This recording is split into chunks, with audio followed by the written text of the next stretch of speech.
Okay. Hello, my fellow comic book collectors. Today is Saturday, and on Saturdays, we do the interview. So, this is going to be an interview with Wahoo Comics. I hope I'm saying that right. Yeah, that's right. Um, I mispronounce everything, just so you know. Um, Okay. and this is just, it's going to be a fun thing where I'm just interviewing different collectors like myself who enjoy comics and maybe even some creators in future episodes. But this is with a fellow collector. And I think he's been collecting in a fairly similar time range as I have. But we're going to learn all about that from him when I ask him the questions. So, Wahoo Comics or Mike, should I call you? Can I call you Mike? Is it okay? Yeah, either Or it's fine. Michael? That's fine. Yep. Yeah, whatever. I'm terrible. Okay, so um, welcome to the channel. Yeah, thanks for having So me. quickly, just tell me a little bit about yourself and how you got into collecting comics. Yeah, so I grew up in Southern Virginia and now live in Central Virginia, Charlottesville. And outside of comics, I'm a pastor and I have a wife and kids, and they'll come into a little bit of the story later. But I first started getting any number of comics when I was a little kid, probably around 7 or 8. Every now and then I'd pick up like a grab bag at Kmart. Like now they have the Walmart mystery packs. Kmart Yeah, used to do yeah, something like that. And then there were a few Christmases that my parents got me this comic gift bag from the J.C. Penney catalog. yeah.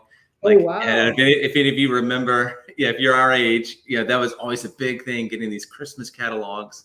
Kids miss out these days, but they had these. It was like 30 Marvel comics for whatever price, and basically they just sent you everything that Marvel had put on the rack in that October. So I have Hmm. all these issues from October of different years. Hmm. And then in sixth grade, my best friend started collecting comics. And so to hang out with him and get to know him better, I started getting into the hobby, kind of seriously for the first time as well. And so I bought everything off the rack from Marvel for years. The first couple of years, I'd bring them to school, and we'd pass them out during school, and that was really fun. Yeah, I didn't have a ton of friends, and so it was a way to kind of build friendships with people, and that was neat. And so for a couple of decades, that's basically what I did, just on what we'd call now New Comic Day. I didn't call that then. Yeah, yeah. I would just get whatever came on the rack that I was interested in, until maybe 4 or 5 years ago, I stopped actually getting hard copy comics, because I started getting a Marvel Unlimited subscription, so that all of a sudden I could read tons more comics Hmm. for just a few dollars a month, because that's really what it was, just more about reading the comics for me Yeah, at that point. And I mean, I was hoping my comics would go up in value, but I really the wasn't digital really version thinking is of an not going to investment. go up, though. Right. Um, Yeah. And so then last year, uh, so I actually have 7 kids. oh, wow. So yeah, so You I collect got quite food as a well as comics. It's kind of interesting. Okay. yeah, and so I got quite a bit of COVID relief, and was Hmm. trying to think of, well, what am I going to do with all this new money that I have? Hmm. At the same time, we had started watching Spider-Man and His Amazing Friends on Disney Plus, Okay. and that brought back tons of nostalgia. And then for whatever reason, YouTube recommended me a couple of comic investing videos, and so I started watching those, and then started thinking, well, maybe, yeah, comics are actually can be a real investment. And of course, started off small, but I was really drawn to them as investments for 2 reasons. Number one, the ability to like hold my investment in my hand and be like, this is cool. I Like, know it's I, tangible. yeah, right. So I had mutual funds, and those have been profitable, and very thankful for them. But I can't hold my mutual fund share in my hand and look at it and be like, that's cool. So that was the one thing. And then the second thing was the ability to get an asset like at a lot under market value. If you're hunting, because if I want a share of Amazon, I can get that pretty easily. But nobody's going to sell me a share of Amazon for half off. Yeah. Where they're always going to be able to get full market value. Where if someone's looking to just get something for their comics, you might be able to get a nice one for half what you could get for it on the market. And so that as an investor, that really appealed to me as well. And so then started a YouTube channel, and it's gone from there. So you keep on referring to it as an investment, and Yeah. I do the same as a collector. I I don't think I'll ever sell personally, but like Yeah. unless I have doubles or something like that. But do you see it as something that you will eventually flip or like try Yeah. to like make money off of? Yeah. So you kind of nailed it there at the end. So double. So I'm always looking. So I kind of let comics come to me. There's certainly ones that I hope to get and I want more than Mhm. others, but I'm kind of looking out for good deals. And so then whenever I find a double, I'll keep the goal at least. I mean, I've definitely bought more than I've sold at this point, Yeah. but I'll keep the higher graded one typically, and then try to flip the other one and try to get the I'm sure you've heard this the hobby to fund itself as much as possible. But my goal is to keep most of these until I die, and then we'll see. Well, the people I buy most from are private collectors. I don't buy a lot from shops or off eBay personally, and they're usually people at the end of their life who know their kids don't want them and are looking to sell them, or it's kids who actually did inherit their parents' comics and are now selling them. Yeah, don't And know what to do so with them. so I'm so if none of I mean, I've got a lot of kids, like I said, so chances are somebody would be interested in them. Yeah, But yeah. if not, when I'm older, I'll probably look to sell them because I know I'll be able to get more than they would if they don't know anything about them, and then leave them, with the financial inheritance. Or if some of them like the comics, then that will be part of their inheritance. But so it's a little bit of both. But like generally, if I only have one copy, especially you have a really nice key, I'm not going to get rid of it unless at times get tough at some point. Obviously, you got to do what you got to do. You can either sell the kids or sell the comics, so you got to choose. Right? Yeah, right. You get a lot for both of them, maybe. Both, Yeah, right? yeah, right. Yeah. So But yeah, it's kind of like my mutual funds. Like I have an IRA. Like I don't ever that money's there, but I don't ever plan on yeah, you don't spend selling it it until unless you I need it, right? absolutely have to. So kind of the Yeah, same. yeah. Right. So Yeah. what comics are you hunting for? Are you trying to get to add to your collection right now? Yeah. What one do So, you see? like I said, I mostly just let the comics come to me. I mean, I generally collect Marvel, Okay, yeah, that's fine. and I can forgive you. Yeah, it's okay to collect Marvel. I'm just joking. it's a Do you little. I get? think we're a little off here. Yeah, yeah. So it might. I think it's like there's a bit of lag on the stream. Yeah. Yeah, it's okay. It's okay. Don't worry about it. Right. I think we're back here now. All right. So Yeah, what I was yeah, going to say, I would really like a copy of Werewolf by Night number 32. I was a big fan of. I've always been a big fan of Moon Knight, and when I started collecting, seriously, a little over a year ago, I knew the show's coming out, so it wasn't the time to get it. yeah. Terrible time. And so I'm hoping that it's going to come down. Yeah, right. So I've been patient. So I'm hoping towards the end of this year, I might be able to find one at a good price. Same thing with Amazing Spider-Man 101. The first appearance of Morbius. Yeah, especially since that movie wasn't well liked. I'm hoping that that book's coming down. So I hope to get those two. Yeah, right. So I'm hoping to get those two, and and when I'm showing off some of my books, I might mention a little bit more about why those two are kind of ones I'm looking for. And then a book. I put a big bid on this book, but one person, I don't know how high the person went, but there's one bid over me. I really want at some point a copy of Fantastic Four 5, because Doom's always just been one of my favorite characters. Actually, my youngest son is named Victor. So yeah, by far mine. Yeah, so that's cool. So how about you show some of your big books, and or some of the books that your favorite books? It doesn't have to be necessarily your most expensive, but some of your favorite. Yeah. So most of the books, especially these first ones, they're nice books, but they're also ones that have kind of a personal connection to me and a story. So first of all, I have Secret Wars number 8. And so why this book is so special, it's part of the first group of books that I ever got as a kid. So I mentioned, Walmart had these mystery packs. And so the first comics I ever got, they were 3 comics for $1. And one of those packs had Secret Wars 7 through 9. And I read those books over and over and over again. And I just thought it was so fun. You're having so many villains against so many heroes, and it was just awesome. And then, of course, later when I started really collecting, realizing, oh, how much of a sought after issue this really was. It's just a book that I'll never sell. It's a great book. I mean, to me, it's like that classic cover. I think it's just a great Spider-Man cover.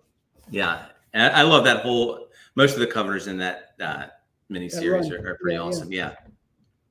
And then this next book, so I'll show off a couple of my bigger books now. So last year when I first started thinking of them as an investment, you start off, getting $10 books that I thought, would go up a little bit, or at a flea market, find a book for $1 that I could then flip for 10 or something like that. Mm-hmm. But then I had an opportunity to buy this one, Journey into Mystery number 85. Wow, and then high grade too. Yes, high grade. And I got it raw. So I got it raw. And sorry about the dog in the background. That's my it's all right. See if the glare is a little bit less here. So the seller had this raw, and he was selling it for about $1,000. Oh wow! And and so it was the first time where I was like, I think this is a really good purchase. But I had to sit down with my wife, because I didn't want to be obviously irresponsible with our money, and kind of explain kind of my vision for comic investing and why I thought this was a good deal and all those kinds of things. And man, it was so hard to, finally make that call, but I did. And so it's the first big book. And then, of course I was ecstatic. It came back as a 7.0. It was even a little bit better than I thought it was. So that's one. Really great grade, and for that price, oh my goodness, that's I think mine's like a 2.0, and I think mine's worth more than $1,000. Yeah. Oh, definitely. So 7.0 I think would be a pretty good book. That was a pretty good investment. So you got that? How did you get that? From eBay or? So no. So there's a collector I found online. Usually, like I said, usually I'm looking at forums or things like that, and just see people saying, "Hey, I'm looking to unload my collection," or Facebook Marketplace, things like that. And that's where I feel like it takes obviously a lot more work than just going on eBay. This is it takes a lot more time to find people. But it's someone who I bought a couple of much lower priced books from, and then he mentioned he had that, and he sent me pictures. It's always kind of hard to tell in pictures what this looks like, especially on a purchase that big. But we built up some trust, and he thought it was more like a 5.0. So that's which I still thought was obviously a great deal, and so we worked it out. He almost got cold feet at the end, but I'm glad he didn't. And then sent it off, and it turned out great. I wonder why they don't sell it on eBay at that point. You know what I mean? I don't understand either. All my books, I don't know if people don't know to go to eBay, or they're nervous about using eBay. I don't know. Just we built a relationship, and he offered it to me, and that was the first big one, and where I first started thinking, okay, I can put real money. That's a serious collection at that point when you get those kind of bigger books. Right. So wow, that's a great one. I'm a big fan of Loki, so that's me too. Yeah. And just in general, villains. I mentioned wanting to get Dr. Doom. I like to collect villains. I've always been interested, kind of in, especially the ones that aren't just sociopaths, but that usually think what they're doing is right, or they can justify it. They have their own. He has his own, I guess, his own ethics. Right. It might be very warped, but he does have one. Yeah, exactly. And so I think that's always really interesting to kind of examine. Well, so I got a great price on that one, but the next one I got even a better price on, and I think I mentioned this to you. So when I started getting serious again a year ago, and making YouTube videos, when my father-in-law found out, he told me, "Hey, well, I've got a bunch of comics in my basement. You can just have them." And I knew he collected this free is yeah. Yeah. And so I went down, and of course my heart is like pounding because I know what could be in here. And I knew or it could just be just a bunch of like what's going on. And so I'm going through the boxes. Number ones, like right. Yeah. Right. Yeah. What is this going to be? Yeah. And so the first book, kind of nicer book I came across was Daredevil 131, I think it is, the first appearance at Bullseye. It might be 132. And so that's when I thought, okay, well, there are some nice books. And then I got to the Incredible Hulk box, and he had, the one book that I could pick from the Bronze Age. I'm a huge Wolverine fan. And so I picked this up, and I'm literally like shaking, afraid I'm going to damage it. And then of course send it off. And it looks better than it. It's got a lot of foxing on the back, I guess, just being in the basement in that condition. So it looks, like probably an 8 or a 9. And so again, a book that I'll never sell just because this is what my father-in-law left to me. It's kind of a heritage, and one I definitely want to pass along to my kids. Yeah, that's a good inheritance, actually, that one book. I know, just this one, right? Yeah, I know. So the weird thing is that when I watched your video where you were talking about that, and I was thinking, okay, he's saying that these books are not bagged and board. Oh, so yeah. You didn't bag and board any of them? No, I mean, he was I think when he picked them up, he was just a kid. They were in basically if you went to Walmart and you got a bag, that you put your groceries in. They were basically just in those kinds. Yeah, they're basically in grocery bags. And and considering how they were stored, not recommended. Yeah, not recommended at all. And that is very cool. Yeah, and this is where I'll go back real quick. I mentioned Werewolf by Night 32. So he had this is obviously the biggest hit, but there are also a couple of near misses. Like he had a big run of Werewolf by Night, and it was missing 2 issues from 10 to 40, and one of them was 32. So that's bad. Broke my heart. Yeah. Oh, well. I got this one. So did he have Hulk 180 and 180? He did. He 180, not 182. So man, oh my goodness, if the same thing happened to Werewolf by Night. Right? Yeah, and so that's another book I'd like to pick up. And Tengen wants to hunt for. I'd like to get 182 at some point. Yeah, to me, I'm one of these people that likes 180 over 181 in some ways. Yeah, just because it's the first time you see him. And I'm kind of one of those people I like to see that first appearance or cameo, whatever you want to call it. But so I like both. But yeah, so are they all in the similar kind of 6 to 7.0 kind of? I think most of them are actually a little bit better. Like I said, the one which is surprising, the thing that really kills this is the foxing. And not all of them have that foxing. Really So I'd say most of them are 8. I mean, there are definitely some that are 2s. If that. Oh, okay. Yeah. So it's just kind of random. Yeah, what they are. I've got a couple more. I've got the Bullseye one at CGC now, and 1 or 2 others. So I would say they're generally 7 to 8 condition, and so again, just to be in the basement. Yeah, that's so crazy. Pretty good. So how many books did he have? I'm still in the process of bagging and boarding them. I think if I had to throw a number on it, probably about 3,000. And and he got everything. So a lot of them are like Archie comics and Gold Key comics, things like that. Don't belittle the Archie ones. There's some really valuable Archie comics. It's strange. I always kind of look down on Archie comics, to tell you the truth, because those were the books that I grew up getting. So I always treated them as something you'd read and kind of just toss around. And so I kind of had very low value associated to them in my mind. But then later, as a collector, getting into collecting those, I realized, oh my goodness, there's some really expensive, just certain key issues are pretty expensive. Sure. Anything with a bikini is usually somehow more expensive. Yeah, so that's cool. Okay, Jeb, I know you have some other big books. So I'll show off a couple of other big books. So there's another seller that last year I just did a ton of business from, and it was just a really cool deal. He gave me the list of everything he was looking to sell which he basically specialized in just picking up number ones of things. And it was too much for me to be able to get all at once. But we did a couple of small deals.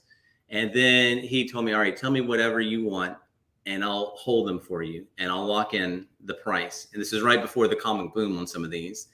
And you just pay me like, $300 a month. And then every 3 months, you can get whatever, you've gone. And so this is another book that I got for like $1,000. So I think it's a pretty good deal. Daredevil, #1. Yeah. So love Daredevil. Love the Netflix show. Super happy with the announcement. And that's a nice looking 3.0 actually. It is. Yeah. So the big thing that brings it down, it's got tape all the way down the spine. I don't know if you know this.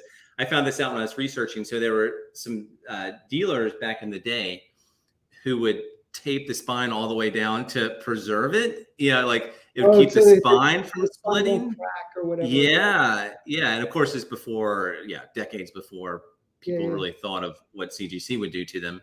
And so it's an effort to actually preserve it. But sometimes you'll find these Silver Age books and it's just, taped all the way down.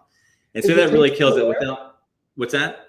Is the tape still there? Or Yeah, it's all the way. Yeah, and I've heard there's ways of removing it. That's why. Yeah, I've thought about looking into that. Do you know much about that? Like in terms of is that safe? I don't know. He did a video on how to do it. It's another channel.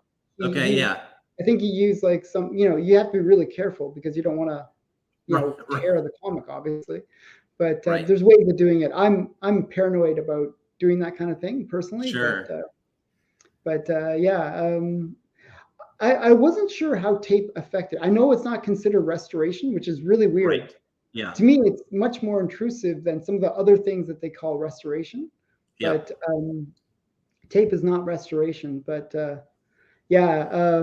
it's something that does detract from, obviously. I think that'd probably be, from what it looks like just on the screen, it looks like a 6 to me, like in that range. that's what I would guess. Yeah, that's probably pretty close. Yeah. And so I thought about one day maybe looking into some way to remove it and put it on. Resubmit it. Yeah.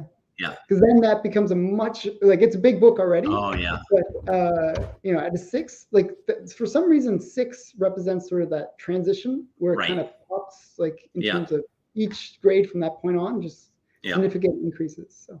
And one of the reasons I wasn't in a rush to do it for this one, I'd made a deal with this seller. I've done this with a couple of sellers when I've bought raw books from them, that we kind of agree on a grade, like a rough grade. And I built enough trust where, okay, if it goes back, if it comes back lower than the grade, they'll refund me some money. But if it comes back higher grade, then I'll send them some more money. Yeah. And so we had that deal. So I didn't mind it coming back, kind of low here. And a few years from now, maybe I can try to, improve the quality. Yeah. So that's good. That's honest. I actually like that.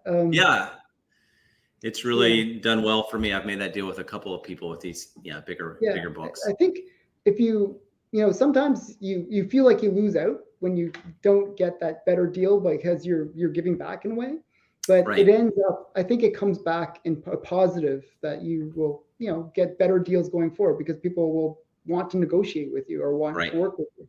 Yeah, I've definitely seen that happen. And of course, not everybody's going to take that deal, but I've had several that have. So any other books you want to show? Or? Yeah, I'll show off just a few more. So this is a special one to me.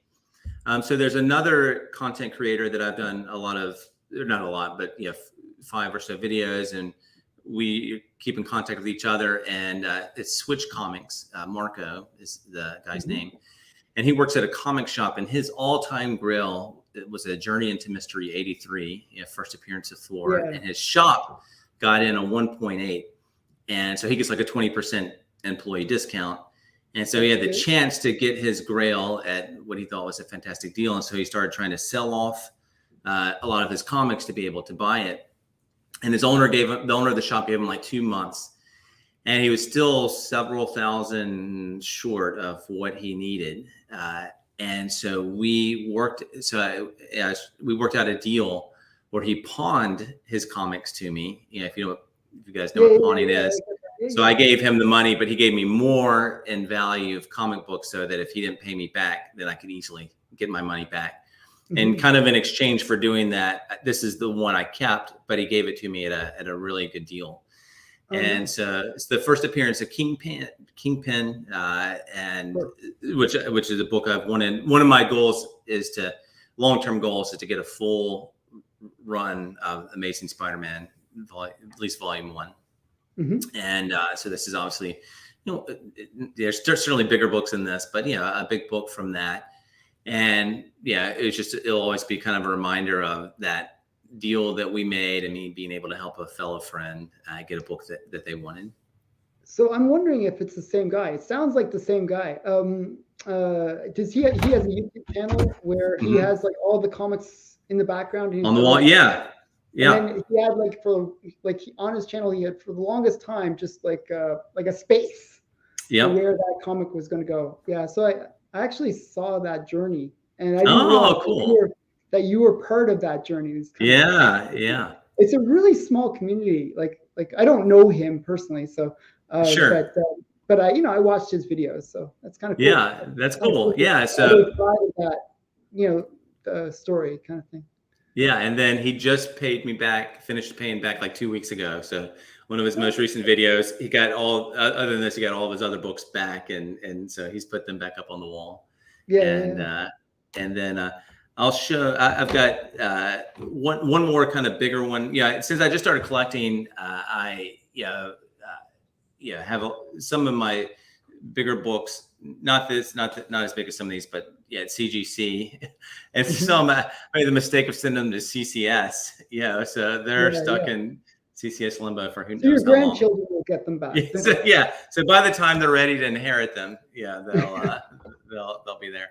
But this is one that I just recently picked up, and no real special story behind it, but obviously just an incredible grade for a Silver Age key. And so it's really cool. Another guy that I've bought, a lot from, or some from. And so another one, he gave me a good deal on it. He was one I tried to work out though, okay, give it to me raw and we'll make up the difference at the end. And he didn't take that deal, but so he sent it off himself. But then he gave it to me at basically the raw price. And so I was that's really good on him. I mean, I think most dealers, if it comes back like a 9.0, they're like, oh, I'll add an extra couple zeros. Right. Yeah, exactly. But again, he was a private collector, and so looking to move on from some of the bigger books from his collection. Really, he's looking to move on from all of his collection. But I was shocked. Send me the pictures. He thought it was about an 8.0, and I just wasn't confident enough. And paying that kind of money at the pictures. At the end of the day, it's really some grader who it can be a little bit subjective. So definitely. And I'm still surprised. I mean, it's definitely a nice looking book, but I'm looking at it. I'm surprised it got this high of a grade, but I'm happy about that. Yeah, it's really nice. Actually, I'm a big fan of the badge ones, like that one. Submariner, Iron Man, those I like collecting those. I just like having that. I don't know why. I just like the little badge. I do too. Yeah. Are there any others? Those are the two that I know. Do you know? Are there many others? I think 4 in the collection. I think it's Submariner, Iron Man. Yeah. Iron Man, Submariner, and then there's one more. I'm trying to remember what it was, but it's those 4. Right. 3 or 4. Gotcha. So I think I have them all. I just forgot what the 3rd or 4th one is, but. Right. Yeah. There's really beautiful looking books, and so obviously really happy to add that one. And there's certainly other books that I have, but those are kind of the ones at the top. You can show some more books if you want. I don't. All right. Sure. Yeah. I don't know how long you. It's like it's up to you as well. Okay. All right. Well, I'll show. This is another one that I am super happy about. And this is another one. for three reasons. Number one, the Punisher is one of my favorite characters. Yeah. Number two, this is another one that was a near miss in my father-in-law's collection. He had a run of Amazing Spider-Man starting with 130. I'm telling you, it was the most bittersweet day of my life going through that collection, because the Incredible Hulk box is like at the top, near the top. And so obviously, just such an emotional high. And then I get to these, it's the Amazing Spider-Man box. I'm counting down 134, 130. Oh my goodness, it's going to be there. And then, wait, it stops at 130? Are you kidding me? And then the same with Werewolf by Night. 35, 34. 2 copies of 33, which is a nice book, and then down to 31. And so I'm happy because that was a heartbreaker. And then also just happy again because I'm trying to put together a full ASM run. So of course, a big. That's a great run. I love that book. I just like the fact that it has that target, and it's really really great cover. It's just a great cover, and it is the first appearance of the Jackal. It is. You're right. Yeah. So I'm a huge Jackal fan. Like I said, villain fan. So it's kind of cool. And I like those yellow. I like those yellow covers. Yeah, me too. I like yellow covers. Okay. And then you already mentioned this one. You already mentioned this. So I've got my own. The badge. And so this is a nice copy. I'm going to send this off to CGC next time I send it off. I'm guessing it's probably a 5 or 6. There's a kind of a little line here, but other than that, it looks really nice. And then some just first appearances that I've gotten. This is right before the big announcement that he's going to show. So that was pretty cool. And then another one of my favorite characters. I got this one kind of on the dip now that it's gone down. Yeah, it's gone down a lot, but I think it's going to go right back up. I think so too. Yeah. So I love this cover. I love this character, and so definitely wanted to get it then. This is a pretty beat up copy, but it's still a very nice book. Yeah, in any grade. And then here's another book. It does have the tattoos, yeah. And so this is another book.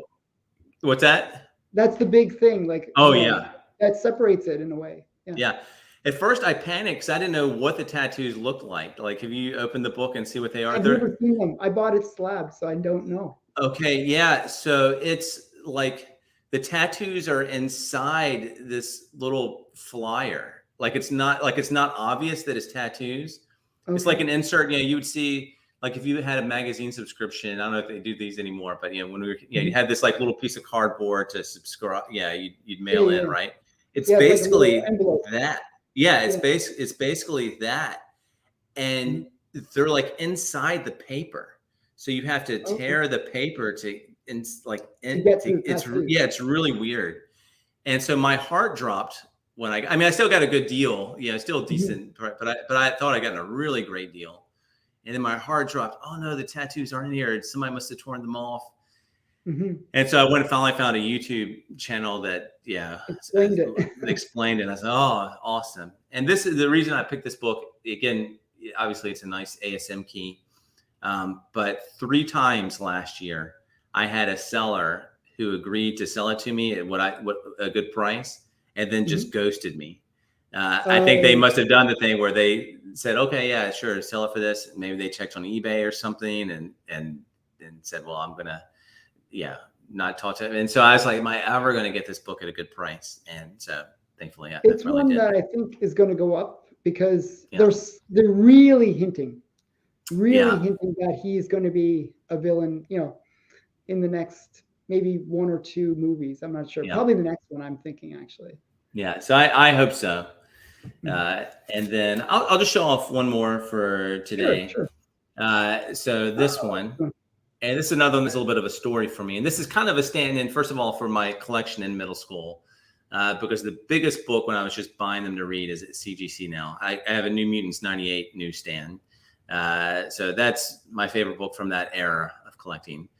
But the friend I mentioned I collected with, he picked up this book. And he told me I should get it, and I hadn't started buying X-Men yet. And I just thought Gambit looked kind of weird, like hot pink, and he has this big head thing. Yeah, so I wasn't a big fan of that, and I was like, and of course this Yeah, book became like the biggest book of that year, and so I'd always kicked myself for never getting it, and then finally I was able to redeem myself this past year. I picked up a copy. I think I paid $5 for that book way back when, and then I Oh, sold it for 10. That kind hey, of you level. doubled your investment. Double Yeah, yeah, up. yeah. Never So go I made wrong. money on it, but then I bought it again later, so I totally destroyed my investment. So, Right. but oh well.